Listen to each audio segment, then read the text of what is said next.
પણ છતાં પણ એ લોકોને દવા વગરનું જીવન કેવી રીતના થાય એ ચલાવવા માટેનું મિશન ચાલુ કર્યું છે અને એને માટે આ ક્લબ કર્યો છે. તો એ બહુ સ્વાર્થથી નથી બનતા અને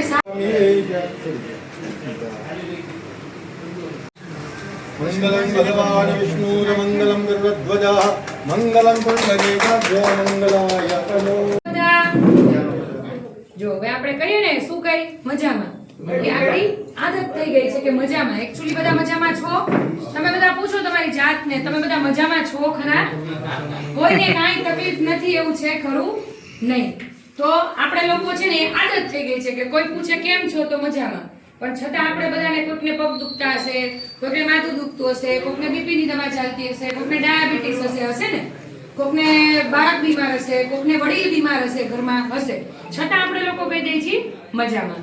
પણ આ કોમ્યુનિટીમાં આવ્યા ને એ પછીથી મારી આદત એવી થઈ ગઈ છે, કોઈ પૂછે ને કેમ છો તો પહેલું જ આવે કે જોરદાર, જબરદસ્ત, મસ્ત મસ્ત. તો આજે તમારે બધાને કહેવાનું છે કેમ છો બધા? બોલો જોરદાર, જબરદસ્ત, મસ્ત મસ્ત. તો ચાલો શરૂઆત કરીએ તો મારા નામથી. તમને બધાને થશે કે આ બેન આવીને બોલવા માંડ્યા છે, બરોબર? તો મારું નામ છે દર્શના. આ કોમ્યુનિટીમાં હું લગભગ 2 વર્ષ જેવું છું. આવી હતી મારા વજન ઉતારવા માટે, બરોબર? અત્યારે બધાને સળગતો એક ક્વેશ્ચન છે કે વજન વધે છે, તકલીફો થાય છે ઘણી બધી. તો હું આવી હતી વજન ઉતારવા માટે બાય પ્રોફેશન, એટલે કે મારો મેઇન ધંધો છે સીસી સુંઘાડવાનો, બરોબર? સાહેબે મને આપણે બધાને કીધું કે એનેસ્થેસિયા આપવાનું, જ્યારે પણ ઓપરેશનમાં પેશન્ટને બેભાન કરવાનું હોય એ કામ કરવાનું છે. તો લગભગ છેલ્લા 13 વર્ષથી હું ડોક્ટરની પ્રેક્ટિસ કરું છું. મહુવામાં, એ પહેલા સુરેન્દ્રનગર હતી, અમદાવાદ હતી, ઘણી બધી જગ્યાએ અલગ અલગ અનુભવો લીધા છે. તો આ બધા અનુભવો કરતા કરતા કેવું છે, ડોક્ટરની પ્રેક્ટિસ કરતા કરતા મેં મારી જાતને એક બાજુ મૂકી દીધી હતી. બધાને ખબર છે કે ડોક્ટરની લાઈફ કેવી હોય કે પેશન્ટ માટે દિવસ ને રાત એની ટાઈમ રેડી થવાનું, બરોબર છે? તો રાતના 2 વાગે મારે સિઝેરિયન આવે તો મારે જવું પડે, બરોબર છે? કારણ કે ત્યારે પેશન્ટની એક માની તબિયત અને એક બાળકની તબિયતની જવાબદારી અમારી ઉપર છે, બરોબર છે? સાહેબ પોતે ગાયનેક છે. અમે લોકો કેવું હોય, ડોક્ટર છે ને બધા જ બીજાના માટે, મતલબ કે દર્દી માટે એની ટાઈમ તત્પર હોય 24 કલાક. તો એ કરતા કરતા મેં મારી જાતને ભૂલી ગઈ હતી. મારી હેલ્થ એટલી બધી ખરાબ થઈ ગઈ હતી. ડોક્ટર તરીકે મને એવી ખબર હતી કે નોર્મલ વજન હોવું જોઈએ. તો મારું આજથી પોણા 2 વર્ષ પહેલા 93 કિલો વજન હતું. 93. સાહેબ ફોટો હોય તો બતાવી શકો છો. તો આટલું બધું વજન વધી ગયું, બરાબર? આટલા વજનની સાથે તકલીફ શું હતી? ભગવાનની દયાથી પહેલા કોમ્યુનિટી મળી ગઈ એટલે બીપી, ડાયાબિટીસ, એટેક કાંઈ આવ્યું નહોતું. પણ મને એટલી ખબર હતી મારા પેલા પ્રમાણે, એજ્યુકેશન પ્રમાણે, કે આટલા વજને ક્યારેક ને ક્યારેક મને કાંઈ એટેક આવશે, કાં બીપી આવશે, કાં ડાયાબિટીસ આવશે અને મારે વહેલા મરી જવું પડશે, બરોબર? કોઈને મરવું ગમે, કોઈને ના ગમે. તો મને પણ બીજું કે કોઈને એટેક આવે ગમે, પથારીમાં શું ન ગમે, મને પણ નહોતું ગમતું. મારે પણ એવી તકલીફ કરવી નહોતી. મારે કોઈ દિવસ ડાયાબિટીસની દવા લેવી નહોતી. એટલે મારે વજન ઓછું કરવાની શરૂઆત કરી. વજન ઓછું કરવા માટે મેં ઘણા બધા ટ્રાય કરી કે એકટાણા કરવા, વોકિંગ કરવાની શરૂઆત કરું, પણ એટલી બધી થાકી જતી એટલા વજને કે થાક જ લાગતો તો વોકિંગ કેમ થાય, જીમ કેમ થાય. એકટાણા કરવાની શરૂઆત કરીને તો એવી ખરાબ પરિસ્થિતિ હતી કે 1.5 મહિનો મેં એકટાણા કરવાની શરૂઆત કરી. તો રોજ બપોર એક જ ટાઈમ જમો. હવે મારી ઓલી નાની બેબી છે ને તે 8 મહિનાની. હવે બાળકને ફીડિંગ કરાવતા હોય એટલે કેવી પરિસ્થિતિ હોય, બહુ ભૂખ લાગે. એ તો જે સ્ત્રી હોય ને એને જ ખબર પડે, એટલી ભૂખ લાગે. હવે મેં એકટાણા ચાલુ કર્યા. રાત પડે ને તો આમ ખાવું થાય. સાહેબ ઊભા થઈ ગયા, એક બટકું પડ્યું ને તેમને જે ખાઈ છે. ભલે હતી ડોક્ટર પણ કોકની થાળીનું એટલું ખાઈ જવાનું મન થતું કે એવી ભૂખ લાગતી હતી. માણસ ભૂખ્યું રહી શકે નહીં. અને એવી ભૂખમરો થાય ને એમ થઈ જાય કે ચાલો કમાવું કોના માટે? છેલ્લે તો એવું થઈ ગયું કે આટલા પૈસા કમાવા, આટલી દિવસ રાત દોડવું કોના માટે? ખાવા તો મળતું નથી ભૂખ્યા રહેવા માટે. તો એવું થતું હતું. અને મારા હેરફોલ થતા, મને બહુ વાળ કરવા માંડ્યા, આંખે કુંડાળા થઈ ગયા, ડોસી જેવી થઈ ગઈ. 4 પગે ઊભી થાવ, કમરનો દુખાવો એટલો બધો, ઘણી બધી ખરાબ પરિસ્થિતિ હતી. પગ દુખતા, થાક લાગતો, ઘણું બધું ગુસ્સો આવતો, પણ બધી વસ્તુને મેં ઇગ્નોર કરી. સાહેબ મને ઘણી વખત કહે કે તારું વજન ઓછું કરે બધા પ્રોબ્લેમ સોલ્વ થઈ જશે, પણ વજન ઓછું કેવી રીતના કરવું એ મને ખબર હતી નહીં. પછી મેં મારા કોચ છે એમને જોયું કે એનું બહુ સરસ રિઝલ્ટ હતું, 30 કિલો વજન હતું. એટલે તમે કહ્યું ને મારે કરવું છે, મારે વજન ઓછું કરવું છે. એ પહેલા હું બેરિયાટ્રિક સર્જરી કરાવવા માટે નામ લખાયેલી. આપણે બધાને ખબર છે બેરિયાટ્રિક સર્જરી એટલે કેવી રીતના ખબર છે? હોજરી કાપી નાખે, હોજરીનો ભાગ અડધો કાપી નાખે એટલે તમે થોડુંક જ જમી શકો. તો એ ઓપરેશનના ઘેર મેં આપેલા હતા. તો મને એટલી ખબર છે કે એમાં બહુ કોમ્પ્લિકેશન થાય, ઓપરેશન પછી 1-2 વર્ષ બહુ ધ્યાન રાખવું પડે. થોડુંક એપોઇન્ટમેન્ટ લખાયેલી. મેં કીધું હવે તો આના સિવાય ઓપ્શન છે નહીં. પણ પછી મને એટલું હતું કે મેં એવા બધા ઓપરેશનમાં છે ને ધ્યાન આપ્યા હતા અને બહુ બધા લોકોને કોમ્પ્લિકેશન થાય એવું મેં જોયું. કીધું મારે એવું કંઈ તો નથી કરવું હો, મારે મારા કોમ્પ્લિકેશન થાય, મનસીસી ઉગાડે, હું આઈસીયુમાં રહેવું પડે ને 2 ભાનમાંથી પાછી હરખી ભાનમાં ન હોતું હું કહેવાય. મારે ડોક્ટરને તો કહેવાય મારું જ શરીર એવું એટલે પછી મેં એ ન કર્યું અને પછી આ કોમ્યુનિટીમાં સહારો લીધો. અને શરૂઆતમાં મેં વેટ લોસ કરવાનું ચાલુ કર્યું ત્યારે મેં સૌથી પહેલા રાજા જેવો નાસ્તો, રાણી જેવી ચા આ લેવાની શરૂઆત કરી. પણ કેવું હતું કે મને એવું હતું કે મને એમડીની ડિગ્રી મળી હતી એનેસ્થેશિયાની, સાથે સાથે મને એમબીએની ડિગ્રી મળી ગઈ. કેમ કે ડોક્ટર હોય એટલે મને બધું આવડે હોય કે નહીં? ડોક્ટરને બધું આવડતું હોય કે નહીં? તમને બધાને એવું હોય કે ડોક્ટર એટલે બધું આવડે, એટલે એ તો ફિટ જ હોય, એ તો હેલ્ધી જ હોય. પણ એકચ્યુઅલી એવું હોતું નહોતું. અને મને બધું આવડે એમ કરીને હું છે ને મારા કોચનું કીધું નહોતી માનતી કે મારે તો ડોક્ટર છું, મારે કેમ બધું આવું ભણવા જવાની જરૂર છે, શીખવા જવાની જરૂર છે કે કેટલું પાણી પીવું, કેટલું સલાડ ખાવું, ક્યારે શું પીવું. પછી મેં 2-3 બરોબર એટલે મને જોઈએ એવું રિઝલ્ટ મળતું નહોતું. પછી મેં કીધું ને હવે વજન ઉતારવો છો, જેને ઉતાર્યો એનું કીધું માનવું તો પડશે, મારું તમારું કોઈનું હાલશે નહીં. એટલે પછી મારા કોચ છે બરોબર, એ પોતે પોરબંદર છે, બાળકોના ડોક્ટર છે, અને એમનું કીધું મેં શરૂઆત કરી, એમણે કીધું એમ કરવાની શરૂઆત કરી. આપણી સાંજની 8:30 થી 9:30 ની પાઠશાળા હોય, એમાં પ્લગ ઇન થઈ. તો અત્યારે 10 મહિનાની અંદર મારું 30 કિલો વજન ઘટ્યું. કેટલું? તો 30 કિલો વજન ઘટ્યું, જોરદાર ઘટી ગયું. બરોબર, વજન ઘટાડવું મોટી વસ્તુ છે. મને એમ હતું કે ડોક્ટર બનવું ની મોટી વસ્તુ, પણ હવે ખબર પડી કે વજન ઘટાડવા એટલી બધી મોટી વસ્તુ છે કે નહીં? તો મેં મારું આટલું વજન ઘટાડ્યું. સાથે સાથે મને માઇગ્રેન હતું. માઇગ્રેન એટલે માથાનો દુખાવો. માથાનો દુખાવો એટલો બધો હતો કે હું ગમે ત્યાં જાઉં તો મારા પર્સની અંદર માથાની ટેબ્લેટ હોય. સાહેબ ડોક્ટર દવા તમારા મફતમાં આવતી જ હોય, આવે કે ન આવે, પીવામાં કઈ વાંધો નહોતો. બરોબર છે. આ સરસ મજાની આપણી રાણી જેવી ચા, બરોબર, આ રાણી જેવી ચાને લીધે જ અત્યારે આ મસ્ત આપણે લોકો ભેગા થયા છીએ. તો માથાનો એટલો બધો દુખાવો હતો, ફ્રીમાં દવા મળતી હતી, પણ મને છે એટલી ખબર હતી કે બહુ ટાઈમ દવા લઈએ ને એટલે કિડનીમાં અસર થાય, થાય કે ન થાય, કિડની ફેલ થઈ જાય. બરોબર, કેટલી વખત એવું થતું કે જો ટેબ્લેટ ન લઈએ ને એની સાઈડ ઇફેક્ટ થાય એમ કરીને, તો આપણને એમ કે આજનો દિવસ નથી લેવું, ચલો સુઈ જઈશ, મટી જશે, ન મટે. પછી મારે દુખાવાનું ઇન્જેક્શન લેવું. હવે એ દુખાવાનું ઇન્જેક્શન તો કેવું ખબર છે, 3 મહિના પેશન્ટને આપે ને તો કિડની ફેલ થઈ જાય, મને ખબર છે. પણ તોય મેં જિંદગીમાં 4 વાર તો ઇન્જેક્શન લીધા. બરોબર, પણ હાલતું નહોતું. મને સ્વીકારી લીધું હતું ભાઈ હવે આ મારી તાસીર આવી થઈ ગઈ, ડોક્ટર બન્યા ને એટલે આવી મારી તાસીર થઈ ગઈ ને હવે આ દવા સિવાય ચાલશે નહીં. પણ આ કોમ્યુનિટીમાં આવીને છેલ્લા 2 વર્ષની અંદર મને એક પણ વાર માથું નથી દુખતું, મારે માથાની ગોળી નથી લેવી પડતી, મારે માથાના ઇન્જેક્શન નથી. બરોબર છે.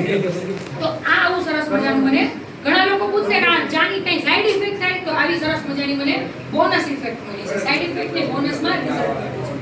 સાથે સાથે મને છે ને કમરનો બહુ જ દુખાવો. હવે કમરનો એટલું દુખાવો કે હું ટેકા વગર બેસી ના શકું. પણ કેવું કે 2 સિઝેરિયન થયેલા ને એટલે મેં એવું માની લીધું કે મણકામાં ઇન્જેક્શન મારી બેરું કરે ને એટલે હવે ઈ થઈ જાય કે સુવાવડ કરી હોય એટલે મારા મમ્મી એવું કહેતા હતા કે હવે હાંડા એટલા વાંધા, ઈ તો હવે સ્વીકાર લેવાનો. સુવાવડમાં તમે ઘી નો ખાધું હોય, સૂંઠ નો ખાધી હોય, સુખડી નો ખાધી હોય, તમે આરામ નો કર્યો ને એટલે તમને થાય. તો આપણે પણ અંદરથી માની લીધું. અમે ભણતા ને ત્યારે એવું હતું કે એનેસ્થેશિયાનું જો ઇન્જેક્શન મારે એનાથી કમર નહોતું, એવું મને ભણેલી, એવું પેશન્ટ નહીં કહેતી, પણ મને બધું તો મેં પણ મમ્મી કે એવું માની લીધું. પણ અત્યારે છેલ્લા આજે મારું 30 કિલો વજન ઘટ્યું, આ કોમ્યુનિટીમાં કીધી એ પ્રમાણે શરૂઆત કરી, તો આજે મારું કમરનો દુખાવો ક્યાં વયો ગયો ખબર નથી. અત્યારે કેવી સરસ ઊભી રહી છું અને આજે સવારથી લગભગ 5 વાગ્યાની જાગેલી છું. સવારથી આ બધું જ એક્ટિવ રહી અને હું મારું જીવન જીવી શકું છું. સાથે સાથે મારી ધ્યાનની જે પ્રેક્ટિસ છે એ પણ મસ્ત શાંતિથી કરી શકું છું. બીજું મને પગ પણ દુખતા, એટલા બધા પગ દુખતા કે સાંજ પડે ને એટલે સાહેબને કહેતી મને પગ દબાવી દો. ઈ મને એવું કહેતા તમે મને પગ તું મને પગ દબાવી દો. તો બે એકબીજાને પગ દબાવવાનું કહેતા હતા, પણ પગ એટલા દુખતા એનો કોઈ સોલ્યુશન થતું નહોતું. આ કોમ્યુનિટીમાં આવી અને જેટલા બધા મારા કોચે કીધું પ્રમાણે ચેન્જીસ કરવાની શરૂઆત કરી તો આજે મને ક્યારેય પગ નથી દુખતું. તો આવું સરસ મજાનું મને રિઝલ્ટ મળ્યું. એક છે મને એલર્જીની. સાહેબ એલર્જી મને એટલી બધી થઈ ગઈ હતી કે એના માટે હું લિવોસિટ્રિઝિન કરીને શાયદ દવા આપતા હોય એલર્જીની, એવું હંમેશા લેતી. ફ્રીમાં સેમ્પલ આપતો એટલે ગણતરી તો થાય ને, પર્સમાં પડી જ હોય લઈ લેતી. છીકો આવે એટલી બધી આવે, 30-40 આવે અને નાકમાંથી પાણી મળ્યું છે અને પછી મારાથી આમ ઊંચું ન જોડે, એટલી બધી એલર્જીની તકલીફ હતી. પછી ઇન્સ્ટન્ટ રિલીવ કરવું પડે કારણ કે પેશન્ટને ઘેર દેવામાં જવાનું છે તો તરત, અને પછી ઈ દવા લઈને એટલે ઊંઘ આવે તો મારે હલે એમ જ નથી કારણ કે મારે કેટલા બધા ઓપરેશન કરવા જવાનું. પછી હું શું કરતી, સ્ટીરોઇડનો પંપ રાખતી માં ખીચાવ. બહુ એવું થાય ને તો દવાની અસર તો કલાકે આવે, તો કલાક તો કઈ હું લઈ થોડું હાલશે મારે, ન ચાલે. એટલે મેં શું કર્યું પછી કે સ્ટીરોઇડનો પંપ રાખ્યો, પંપ રાખતી હું અને પંપ લઈ લઉં તો તરત અસર થઈ જાય. હવે સ્ટીરોઇડનો પંપ લેવાય ન લેવાય, તમને બધાને ખબર છે સ્ટીરોઇડ કોઈ દિવસ લેવાય ન લેવાય, છતાં હું લેતી હતી.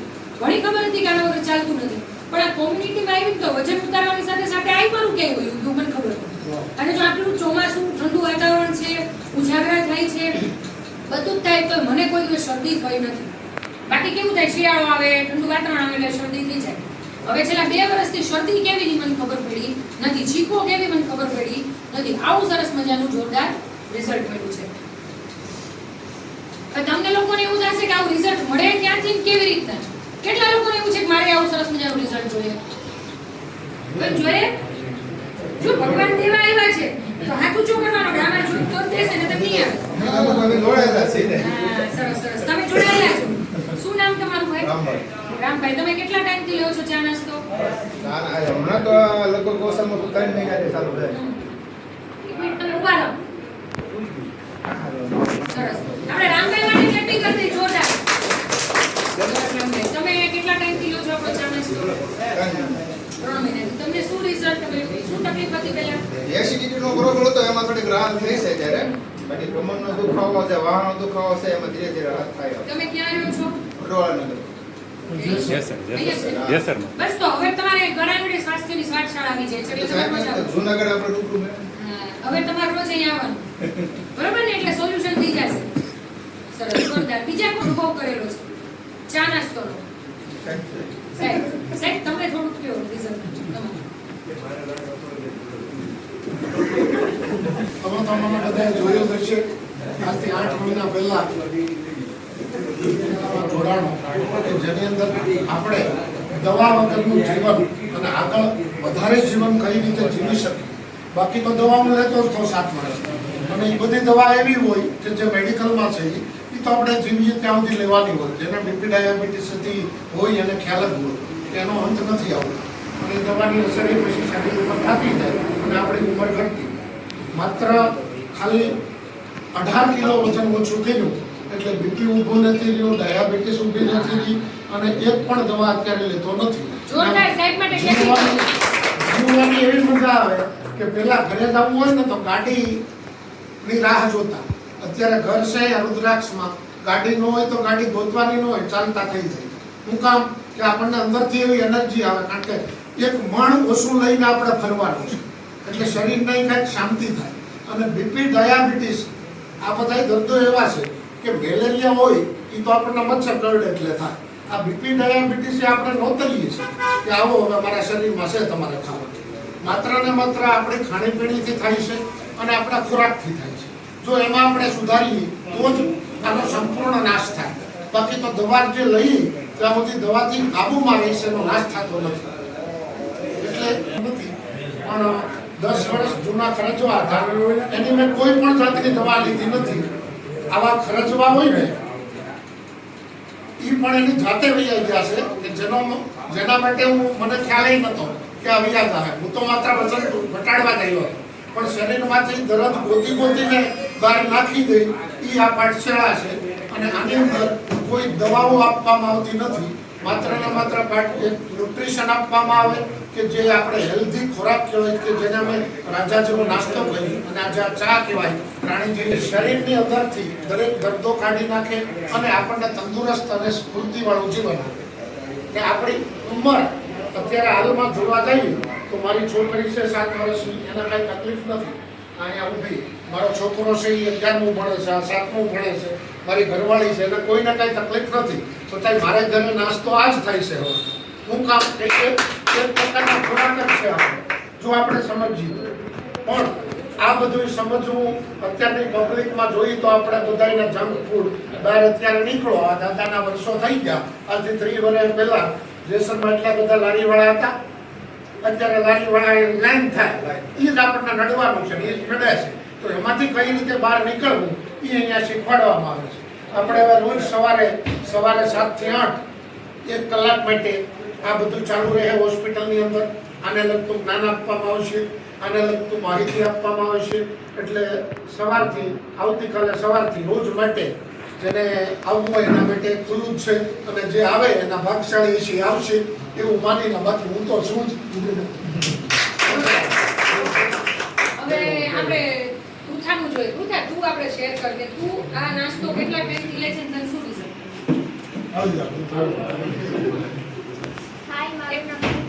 હાય Pritha, happy birthday. Thank you. હું આ રાજા જેવો નાસ્તો મારા પપ્પાની સાથે જ મેં શરૂ કર્યું. મને પેલા 5માના વેકેશનમાં મને બ્લીડિંગ શરૂ થયું. રેગ્યુલર 6 મહિના મને બ્લીડિંગ આવતું રહ્યું. પછી મારા પપ્પાએ મને ડાયનાશેક શરૂ કરાવ્યો. હું મારા પપ્પા સાથે રોજ સવારે ડાયનાશેક લેતી. અત્યારે મને 6 મહિના થયા છે. હજી મને બ્લીડિંગ રેગ્યુલર થઈ ગયું છે. બીજું સ્કૂલમાં પણ મજા નથી આવતી અને એકદમ બોર થતી હતી. પણ જ્યારે મેં ડાયનાશેક શરૂ કર્યું ત્યારથી મને સ્કૂલમાં થાક પણ નથી લાગતો. અપડાઉનમાં બધા ઘરના જ છે. સ્કૂલથી આવે છે કંટાળો નથી આવતો. કંટાળો નથી. પછી તારા પહેલા ટેસ્ટમાં કેટલા માર્ક આવતા ને અત્યારે કેટલા મળી ગયા? ગણિતની ટેસ્ટમાં મને પહેલા 25 માંથી 10 કેવા માર્ક આવતા. અત્યારે મારે 25 માંથી 24 માર્ક. જોરદાર. કેટલા લોકોના ઘરમાં બાળકો છે? પહેલા હાથ ઊંચો કરો. બાળકો કેટલા લોકોના ઘરમાં છે? જેટલા લોકોના ઘરમાં બાળકો હોય એવું એક સીધું ને સારું સિમ્પલ ઉદાહરણ આપો કે તમે લોકો બધા બાળકો છે એના માટે શું ઇન્વેસ્ટ કરો? શું ઇન્વેસ્ટમેન્ટ કરો? પ્રોપર્ટી લ્યો, સોનું લ્યો, ભણતર ભણાવો, એક સારું ભણે તો એ કંઈક કમાય, બરોબર? આવું બધું કરીએ. અને સૌથી જેની પાસે ખેડૂત છે એ લોકો શું વાવશે? આંબા. અત્યારે બધા બહુ આંબા વાવે છે વાડીમાં. શું કામ આંબા વાવો છો? કે આજથી 10 વર્ષ પછી આંબામાંથી કેરી આવે, કેરીનું ભાવ આવે અને મારા બાળકોને સરસ મજાના પૈસા મળે, બરોબર છે ને? તો આ આપણે શું કરી છે સાહેબ? અત્યારે આ શું કર્યું છે સાહેબે? અત્યારે એના બાળકોમાં હેલ્થના આંબા વાવ્યા છે, બરોબર છે? આજે બાળકો માટે, આવતી પેઢી માટે આપણે શું આપવાનું છે? આવતી પેઢીને પૈસા જોશે કે હેલ્થ જોશે? આજે તમે એને કરોડ રૂપિયા આપી દેશો દીકરીને, પણ એને જે પીરિયડ્સના પ્રોબ્લેમ છે, થાકે છે, ભણી નથી શકતી, તો શું કામનું? તો જેટલા લોકો પેરેન્ટ્સ છે એટલા ખાસ જોજો કે આપણા બાળકોને આ રાજકુમાર જેવો નાસ્તો જે કહે છે એ બધાએ આપવો જ જોઈએ, બરોબર? જોરદાર ક્લેપિંગ કરતે આપણા બધા વચ્ચે બોલી પણ કરી. એક્ચ્યુઅલી એક નાની બાળકને બધાની વચ્ચે શેર કરવું ને બહુ મોટી વસ્તુ છે. આવી, બરોબર ને? બહુ મોટી વસ્તુ છે, બહુ અઘરું છે. તો જોરદાર. Thank you. હવે આપણે વાત કરીએ તો મારા બાળકો, આજે મારી 2 દીકરીઓની વાત કરું તો મારી 2 દીકરીઓ છે. હું આખો દિવસ હંમેશા વર્કિંગ હોઉં છું, દીકરીઓને મૂકીને જાઉં છું, પણ હું બેફિકર રહીને કરી શકું છું. એનું કારણ શું? કારણ કે હું મારી બંને દીકરીઓને નાસ્તો આપું છું, જેના લીધે અત્યારે મારી બંને દીકરીઓ મેડિસિન ફ્રી લાઈફ. મારી છોકરીઓને કોઈ દિવસ તાવ આવતો નથી. અને આ મારા હેલ્થમાં વાવેલા આંબા છે, બરોબર? ભગવાને મેં દીકરીઓ દીધી છે, હસબન્ડ વાઈફ ડોક્ટર છે, તો તમારે એની માટે શું બનાવ લાવવાનું છે? કરોડો રૂપિયાની પ્રોપર્ટી મૂકી જઈશ અને હું નહીં હોય તો એના માટે શું કામ? જ્યારે મારી દીકરીના મેરેજ થાય અને મને જે ટેક આવી ગયો હશે તો માં જોશે કે પૈસા જોશે? માં જોશે, એક બાપ જોશે. અને બીજું કે એની હેલ્થ સારી હોવી જોઈએ. આજે એજ્યુકેશન જેવું કેવું સરસ કીધું દીકરીએ કે 25 માંથી 24 માર્ક આવ્યા. પહેલા એ 25 માંથી 10 માર્ક આવતા. તો આ બહુ જરૂરી છે. આજે મારી 2 છોકરીઓને બાળકોના ડોક્ટરની વિઝિટ લેવી નથી પડતી. અને એનું રિઝલ્ટ જોઈને સાહેબ છેલ્લા મહિનાથી મારા ક્લબે મારા જે છોકરીઓના બાળકોના ડોક્ટર છે ને એ આવે છે. શું કામ? કારણ કે મારી છોકરીઓનું રિઝલ્ટ એટલું સરસ છે. મારી છોકરીઓની ત્યાં વિઝિટ બંધ થઈ ગઈ છે એ જોઈને અમારે ત્યાં ડોક્ટર મુકેશ બુચ સાહેબ છે ને, બાળકોના ડોક્ટર, એ પણ ક્લબે આવે છે. કેમ કે મારી છોકરીઓ બીમાર નથી થતી. હું તો નથી થતી, પણ છોકરીઓને તાવ, વેક્સિનેશન, રસી સિવાય મારે જવું પડતું નથી. આજે હું બેફિકર રહીને જો સાહેબ 3 દિવસ હું સુરત ગઈ હતી, આવડી એવી છોકરીને મૂકીને, તમે જોજો 2.5 વર્ષની 3 દિવસ હું એને મૂકીને ગઈ હતી મારા હસબન્ડ સાથે. એ આખો દિવસ હોસ્પિટલમાં હોય બા દાદા સાથે, છતાં એને ફીવર નથી આવ્યો, તાવ નથી આવ્યો, ગમે ત્યાં ખાઈ, ગમે તેની સાથે રહી, જરાય તકલીફ નથી થઈ. હું બેફિકર રહીને ત્યાં જઈ શકું છું. એનું કારણ છે કે આ બાળકો.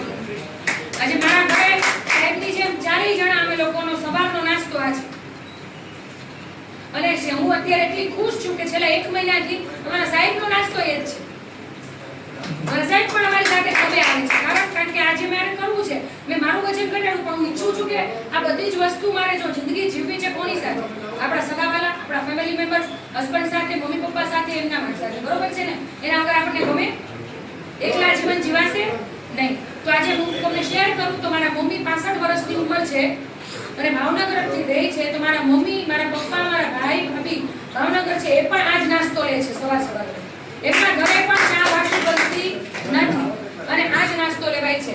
મારા મમ્મીનું 65 વર્ષની ઉંમરે 10 કિલો વજન ઓછું થયું છે. ઘૂંટણના તકલીફ સારી થાય છે. તો આજે દીકરી તરીકે મારી ફરજ છે ને કે એમને પણ મેડિસિન ફ્રી લાઈફ આપો. તો એ પણ મેં કરી છે. અને હજી પણ મારો જિંદગીમાં ગોલ છે શું, હજી પણ હું લોકોને મદદ કરું છું અને મારો ક્લબ ચલાવું છું. એનું કારણ પણ એ છે કે હજી મારે મારા ફેમિલીમાં મારે એક સારી પુત્રવધુ બનવું છે. આજે જેમ મારા મા બાપને હું આવી રીતના સરસ મજાનો ખોરાક આપીને હેલ્ધી કરી દીધા 65 ને 70 વર્ષની ઉંમરે, તો હું આવી જિંદગી મારા સાસુ સસરાને આપવા ઈચ્છું છું. આજે મા બાપને શું આપવાનું હતું, કંઈક તો કૃતજ્ઞતા હોય ને મા બાપ માટે. એમને આપણને ભણાવ્યા ગણાવ્યા છે, મને મારા મા બાપે ભણાવી, સાહેબને એના મા બાપે ભણાવ્યા અને ડોક્ટર બનાવ્યા છે. તો મારી એના માટે કંઈક તો ફરજ બને ને.